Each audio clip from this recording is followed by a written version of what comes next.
All right, ladies and gentlemen, our first guest is a very funny comedian from right here on Long Island. You've seen him on MTV and HBO's Crashing. Here he is, folks, the one and only F.U.D.G.E, the comedian, a.k.a. John Rickenbacker. John, how you doing, my friend, man? Great to have you on the show. Doing well, man. Thank you for having me, Don. I appreciate you. You know, I know we've been trying to do this for a minute, but I'm glad I actually was able to get on today. It is great to finally see you in person through the Zoom, but we have been trying to set this up, and it's really cool to have you on the show. And I know, first of all, congratulations, you have a baby due this year. Yes. Yeah, when's the due date? Sometime in December. Hopefully he comes a little earlier because, you know, we waiting for him. You know, I'm ready to watch all the stuff that I couldn't watch as an adult. I want to hopefully Chuck E. Cheese open and get sanitized so I can go. You know, it's kind of crazy being the, you know, I want to go to Chuck E. Cheese and play the games and stuff. My face got happy when I went to Chuck E. Cheese. We love to go to Chuck E. Cheese. Yeah, that's one great thing when you have a baby. You can kind of relive your childhood and go to see cartoons in the movie theater without feeling weird about it, you know? I wanted to see Trolls World Tour. I couldn't go see it. Yeah, exactly. My body's made of glitter. I'll throw it in your now you just bring the baby and you can go all those places. That's great. And you see Mr. Noodle over there giving praise, his friend Mr. Noodle. Oh, no. Oh, no. Oh. You gonna praise him, Mr. Noodle? Praise him, Mr. Noodle! Praise him, Mr. Noodle! This is your first child? Yes, my first one, man. So bringing into this kind of during this COVID time has got so you're nervous already. Every new dad is always nervous, and now you add on top of this. How are you guys handling all of that? I mean, we're excited. You know, a lot of people, honestly, believe it or not, is even more excited than sometimes I am because it's like people know how crazy and silly I am, and family reminisces on how crazy I was as a kid, so they just want to see how my kid turns out. Like, it's like, I don't know if there's a pool going around, like, it's much, like, cause they just waiting, like, he's already gonna have, like, so much, not even pressure, but people just gonna wonder what he does, like, you know, this being my child, because I was just such a wild, I wasn't even wild, I was just I don't know, I was just a silly kid. Well, your parents, they always tell us, you know, I hope you have a child and he's just like you. My mom actually said I was good. She said I was a good kid. She was only in labor with me for 3 hours. I came right out. I was there you go.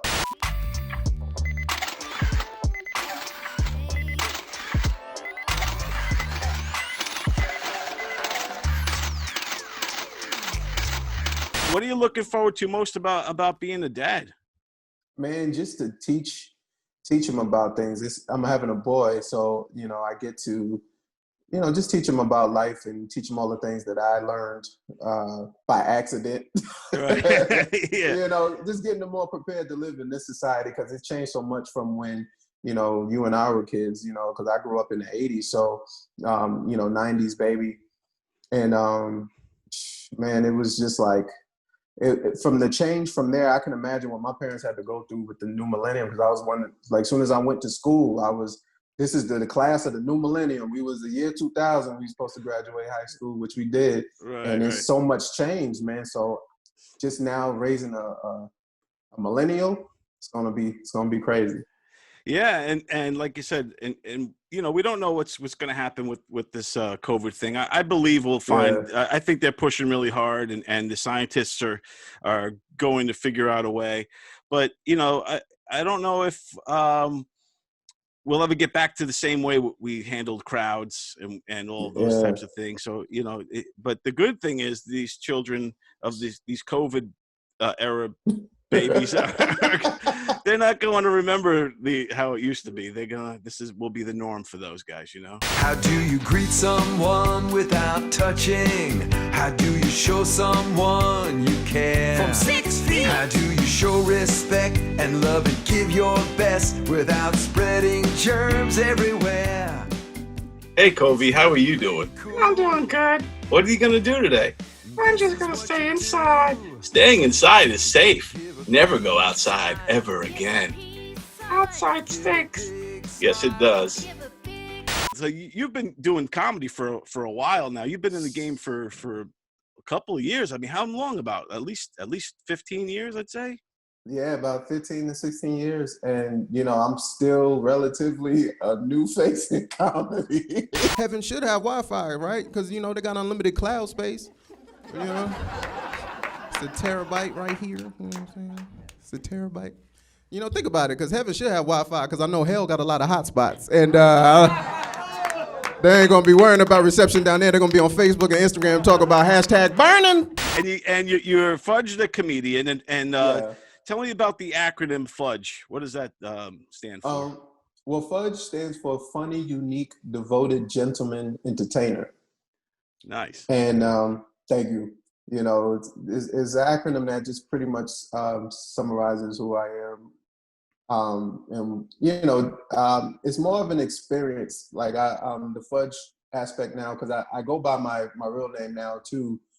Just because of the acting thing, so people won't get confused on who I am. But the F.U.D.G.E thing has become like almost like an experience where I incorporate a lot of different things. Hallelujah.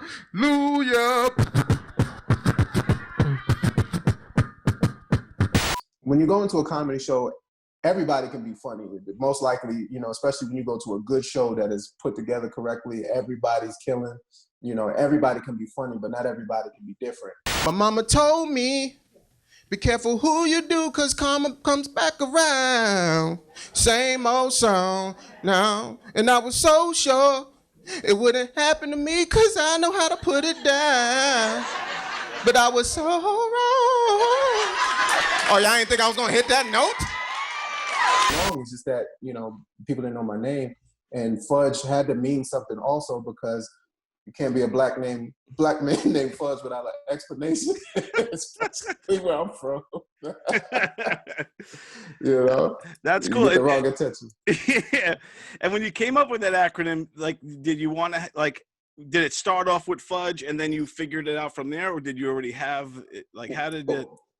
Well, it came out all came out at once, because the story was in 1999. This is how far it goes back. I wasn't even a comedian yet. We were on this college tour that was ran by Alpha Phi Alpha fraternity. And it was like a chapter out of in Hempstead. And they took a bunch of us kids from Amityville, all the surrounding, Roosevelt, Hempstead, pretty much all the bad schools. And they put us all on a bus and took us to all these historically black colleges in hopes that we would be encouraged to go to one, which I ended up going to Virginia State University. Virginia State University. We are your transformative experience.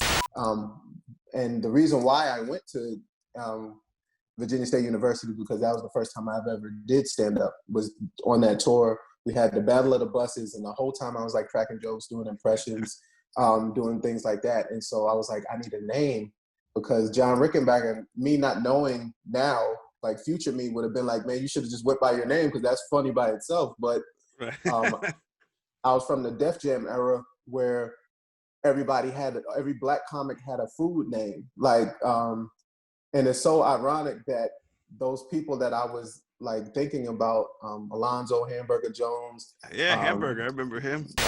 Big roundaway girl. Like been sitting on a bus stop sucking on pork chops. Hamburger. Chocolate, Chinnitta Morris, who was on comicview. And I'm gonna tell you, ever been broke up with, ladies, by an ugly man? That is the worst feeling in the world, ain't it? And you'll be like, what you mean it's over? I was doing you a favor. Very, very funny comedian. Yeah. Small Fry, who's now Small Fire. Now, ladies, when you're in this position, you don't want to relax too much. Okay? See, the whole idea is to brace yourself. All these people I ended up working with when I started, and that was in my mindset. So, you know, subconsciously, I kind of willed myself into that realm. And so I just wanted something that was catchy. And so I was a little heavier then. So I was like, all right, I can't be called Chocolate, because somebody already took that. And I can't be called Pudding, because that just sounds weird. Somebody calling me Pudding. And so I was like, well, let me see. So F.U.D.G.E sounded cool. You know, F.U.D.G.E, you know, it sounded cool to me. And so I was just like, well, if I'm going to call myself F.U.D.G.E, I got to make it mean something. And so that's when the acronym came out. So I was on the bus the whole time. I should have been writing jokes, but I'm sitting there trying to figure out what F.U.D.G.E means just in case somebody asks me. And it stuck ever since. You want to play with Elmo? You want to see Mr. Noodle, huh? Come here, Elmo has something to show you. And like you said, you were, you know, working the kind of church circuit for a while. Yeah. And that must be tough. I would think that working the church circuit is harder than even working clean, like at a club, if you work, because you have to be even cleaner than that, right? Even like the material. I give him glory. He gives me peace. Yeah, I love Jesus. Give me victory. Well, the thing was, it was second nature to me, believe it or not, because my mom is a pastor. Okay. Dr. Patricia Rickenbacker. She has a church of Master People Live in Hope Fellowship Church. When you a preacher's kid, you go to church all the time. Like how God is good all the time. I was in church all the time because the church was my house. And that was my first stage, my first platform. I would perform weekly on Friday nights. Though you know Nigel Fullerton, believe it or not, started with me as well. You have a Larry Bird face and a beanbag body. You're built like a pregnant teenager that's trying to hide a baby bump. Nigel, we're good friends. We grew up together, and you know, us and a few friends, we would do shows and sketch comedy. And I was like our Saturday Night Live, but it was on Fridays.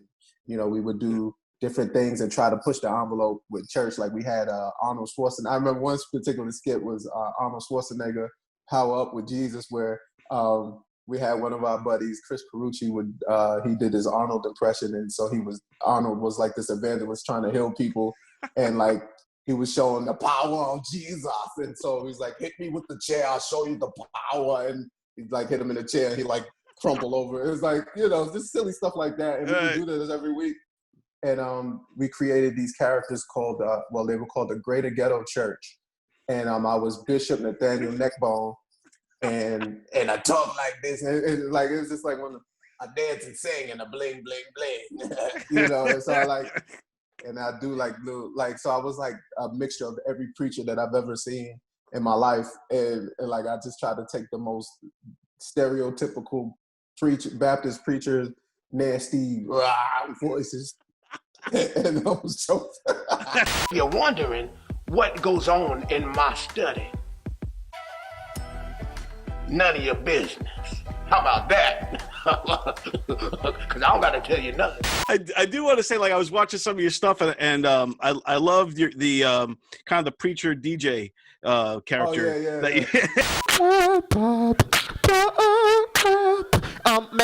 Amazing grace, amazing grace.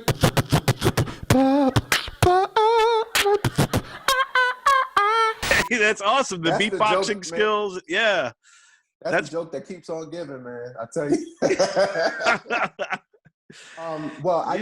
That used to be separate. I never beatboxed in my set. What happened was I used to battle in beatboxing. I won a couple of competitions in Miami, and for the hip hop elements, and I used to just battle. And one time, I don't know what I was doing, but this is around the time where I started around September 2004 doing comedy professionally. That was like my first professional show where I got paid.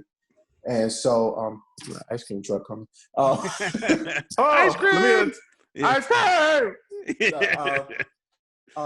But Alonzo Hamburger Jones, who later became my mentor, he told me, like, you beatbox? And I was like, yeah. And he heard me do it one time. He said, man, you need to do that in your set. And I was like, how? And he was like, figure it out, because it's good. And so I was like, all right. I will reap.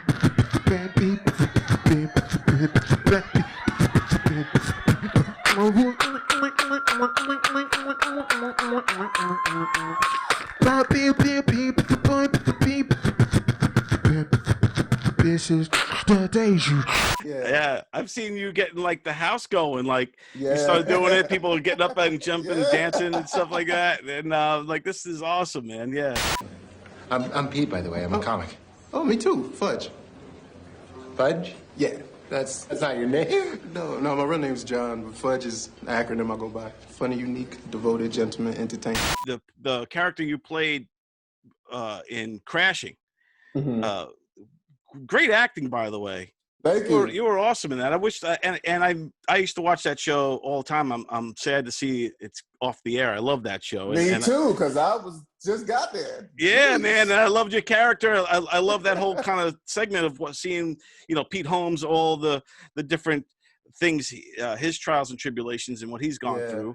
And but is that a good depiction of what it's like working in that kind of church circuit? Like, is it that strict where if you say something a little off, they'll talk to you and all that kind of stuff?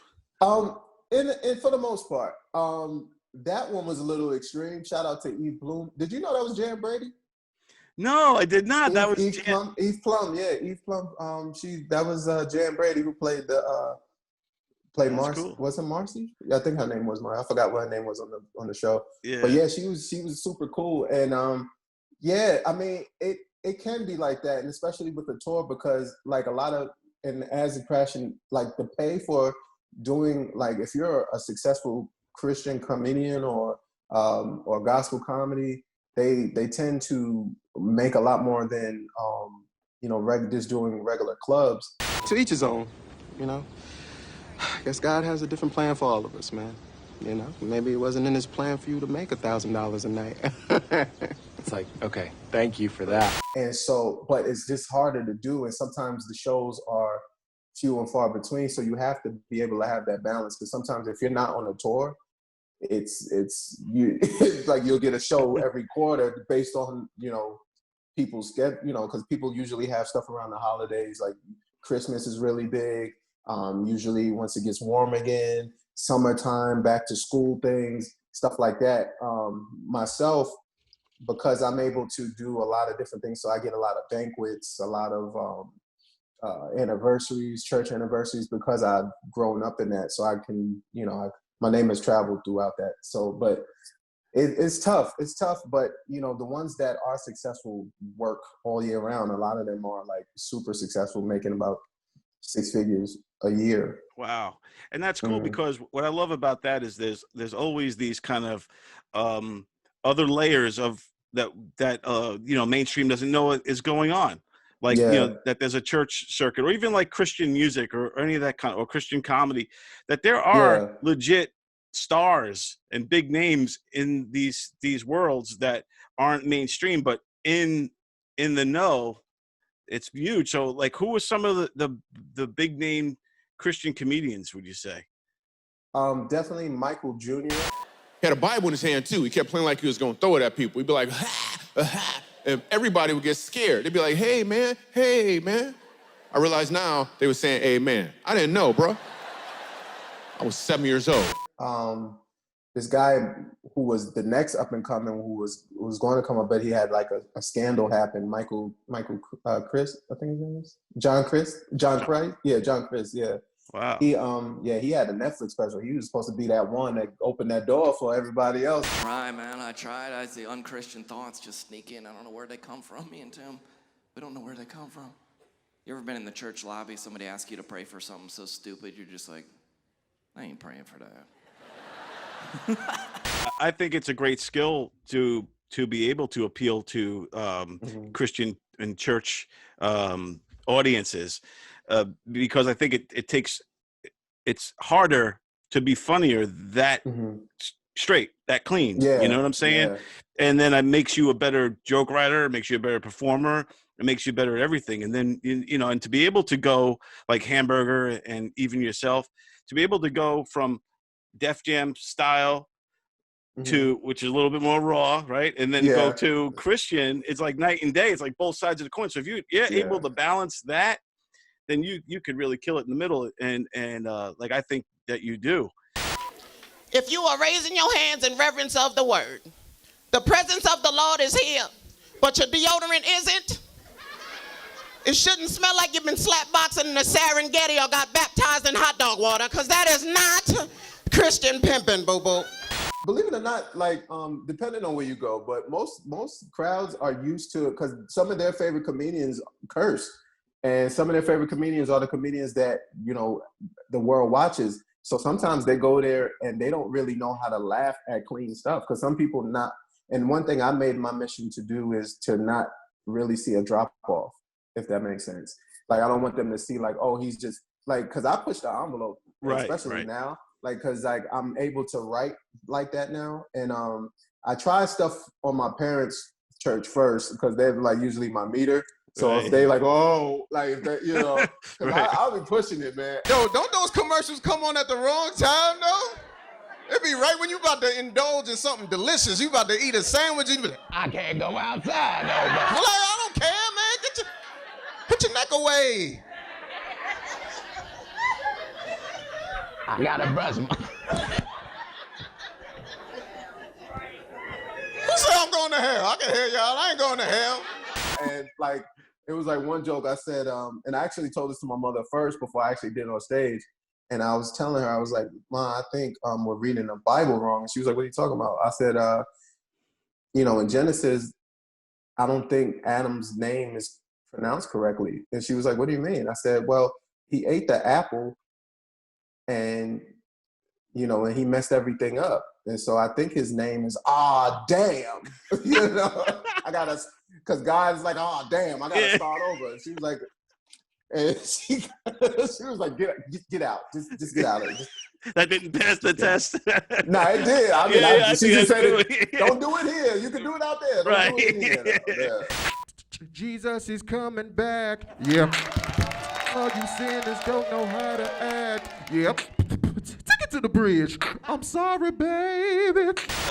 So you go from the Christian stuff and you kind of juggling that, but you also were like, did really well on MTV's Yo Mama, which I love that show too, man. I used to watch that show all the time, and I'd be like writing down, these are some good ones.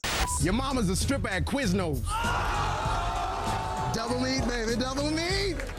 Your whole vibe and essence when you're doing the mama stuff, you're just like on crazy. fire. You're like in a zone that's completely different. Oh, your mama's so old. She was stripping at the Last Supper for blessings. Now, the out of the two, because you're definitely juggling both ends, right? Yeah. Which one's more satisfying? I mean, is there like, man, I just roasted that dude?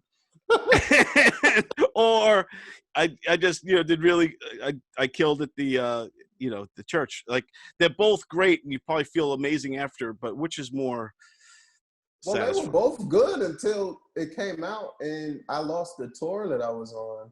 I mean, granted, I wasn't. So it did affect it, yeah. Yeah, but it was at the time. Like again, I wasn't thinking because the thing is, it wasn't really anybody in New York area that was doing what I was doing, so I didn't really have much direction besides obviously Hamburger and Sean, but they're still comedians too, so they couldn't really walk, hold my hand through it.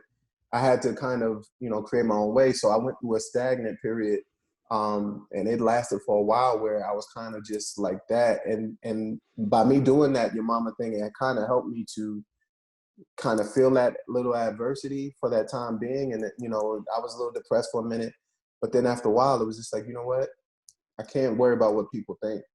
I know I'm a good person. I know what my intentions are. And I want to, make sure that people just have a good time. They're dealing with a lot of stuff, and I just like stop worrying about that and just try to put smiles on people's faces and just go. And, so it was more gratifying that I lost it too, because it just showed, because I was holding back. And so it showed that once I let go, that I just got to trust myself and just go, like, because it's not by accident. Like, I didn't think of it by accident. Like, it's going to reach somebody. And so ever since then, I just never held back with stuff. Yo, your mom's so gangster, she fried chicken with her bare hands, like, I got a fat butt, son. It looked like, when she walked, it looked like two Jamaican is doing the heel toe, son. Yeah, I mean, I think, who you are is who you are. And I think and all of us have, different sides, and I think for you to excel at both sides of the coin, so to speak, says a lot about who you are as a person, as a creative, and as a comedian. Mm-hmm. So when was the last time you actually had a good Yo Mama battle anyway? It's been a while, man. I have not even. I got some stuff in the tuck, but just in case something pop off. But I don't. So I want to put you on the spot if we can. Okay. Yeah. And have a Yo Mama battle between me and you. Oh, okay. All right. So you want me to go first? Yes, please, because I need to get my thoughts together. All right.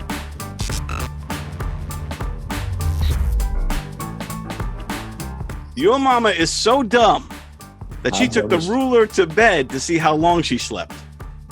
All right, mama's so dumb. All right.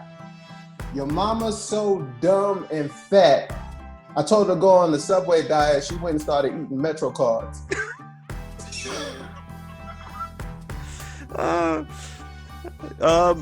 Your mama is so ugly that when she walks into the bank, they turn off the cameras. All right. Your mama's a famous prostitute. You know, even her venereal diseases are like bougie. You know, she don't have crabs, she has lobsters. Your mama is so fat that her favorite necklace is the food chain.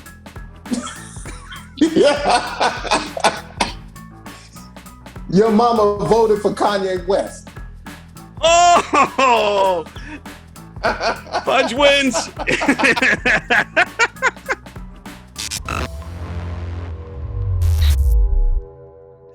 You're the man, Fudge.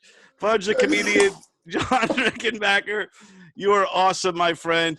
Thank you, Don. Appreciate you, man. Yeah, so great to meet you and talk to you. Tell everybody where they can find you and follow you and all that good stuff.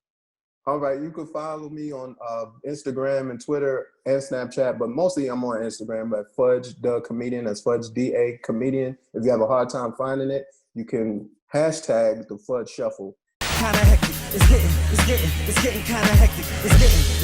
It's getting kinda hectic. It's a dance that I do that kind of happened out of nowhere. It happened out of boredom. I was waiting for my wife, guys. You know, when your wife is in the stores and you're bored, and I just started doing a little dance, and one of my friends was like, "Man, you need to do more of that." I was like, "What? Shop? No." It's like, no, the dance. And it's taking a life of its own. And so if you see the shuffle, you know, just know that it's just anytime you're feeling good or times is hard, just shuffle on them and you feel all right. Excellent. The F.U.D.G.E Shuffle. F.U.D.G.E comedian John Rickenbacker. Thanks so much for joining us, my friend. And yeah, hope to have you back on again soon, man. What's that I see on the TV? Put Up, Shut Up, and Stand Up is on the TV. Make sure you tune in and subscribe. Don and Benny, they're awesome.